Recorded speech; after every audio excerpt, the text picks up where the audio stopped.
Welcome back to the channel. Today we're going to be covering 5 small habits that the Swedes do that you're going to notice straight away when you move to Sweden. So let's jump into it. For those of you new, my name is Shalika Maka. I was brought up in Sri Lanka. I lived for 10 years in London, and for the last 16 years or more, I've been living here in Sweden.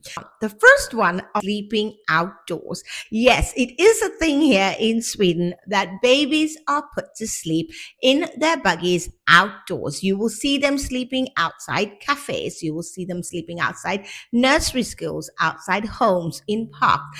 All over the place, you will notice that young children or babies sleep outside. It is a great thing once you get used to it. You first move to Sweden, you're like, what's going on? Even in the height of winter, parents put their children in their buggies outside to sleep. And my first experience with this was really with a friend of mine who put her child to sleep outside, and then working at the nursery school. We had a class of children who all fell asleep, and we had a row of buggies, all of them out. We'd have to dress them up. It was a little bit of a process, especially in the height of winter. In the summer, it was no problem, but they slept so well. And I think it's an amazing thing now that I've gotten used to it. But initially, it was a little bit surprising. They sleep so well. The air is so clean here. Parents believe that fresh air is very good for children. So it is definitely something you're going to notice here. And initially, like I said, it might feel weird, but it's really, really good for the children. Second one you're going to notice is how important it is for Swedes to take off their shoes when they come into your home.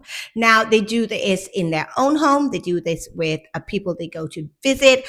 Sometimes this happens in offices. We do this in the nursery school. I work in a nursery school. They take off their shoes. I mean, it is a little cumbersome, especially if you're running in and out in the nursery school or workplace. But at home, it really is a very, very big cultural thing here that you take off your shoes, and it makes so much sense because obviously in the height of winter, you're tracking in all of this mud and snow, and the snow melts. It's not good for the hardwood floors, which everybody knows Sweden is very famous for having in their home. So we always have a sort of hall as you enter the home. I will probably add this into another list, but this you get a hallway with a sort of tiled floor, which is very durable for water.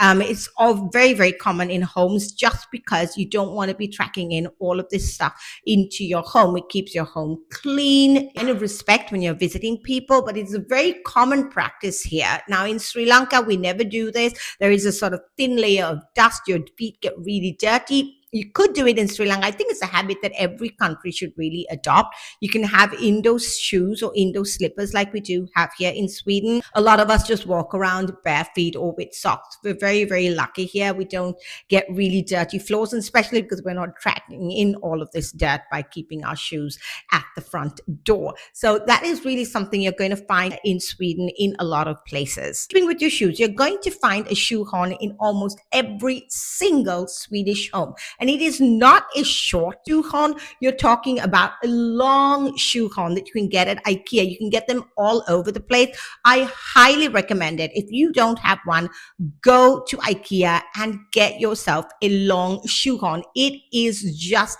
amazing. It really saves your shoes. It's very, very good for your shoes because the back of your shoes, you're not having to stretch it out, or you're not forcing your foot into it. It's really helpful for the elderly. It is a really quick way of putting on your shoes, and it is a staple in Sweden and a lot of Scandinavian countries. Now, you're not going to notice it in places like Sri Lanka or its tropical countries, but I do think even they would really benefit from having these shoehorns, because you wear shoes to work and, you know, high heel shoes, all of these things. And I don't think I could live without a shoehorn after moving to Sweden. We all have at least one or two of them in our home, in offices, in workplaces. You're going to find this all over the place because obviously we take off our shoes and put them back on so often because we're coming in and out of buildings.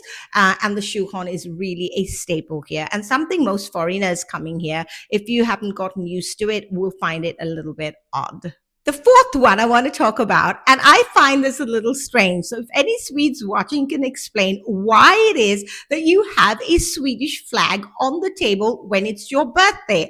I don't know, but it is a thing here in Sweden. Whenever somebody has a birthday, you always put the Swedish flag on. So, in my nursery school, anytime a child has a birthday, we will put a Swedish flag. Now, I didn't research it for this video, but if any Swedes watching, can you please let me know? I find this really strange. I mean, I never heard of putting a flag of the country on the table when a child or anybody is having a birthday. That's just a bit weird in my book. So I just wanted to add that into this, and I hope that the Swedes watching will be able to give me some idea as to why this is. Finally, a small habit, but a very common habit that you're going to find here in Sweden is the fact that they say, hey, hey. And everybody says, hey, hey, when they come. They say, hey, hey, when they go. It's never just a hey, or it's never just a hello. It's always a hey, hey. I think the reason they say it twice is because they find it a more polite, it's a lot more friendly. And although the Swedes can come across as unfriendly, and a lot of YouTube videos have covered this topic, the fact that they just say hey, hey to random strangers and to everybody, it really makes me wonder, are they actually unfriendly or they're just misunderstood? Maybe I should do a video about it. But it is a common habit here in Sweden just to say hey, hey to everybody. You can say hey and people just say, oh, hey, but most often they do a double hey, hey. It is a very common habit here, and I think it's really cute.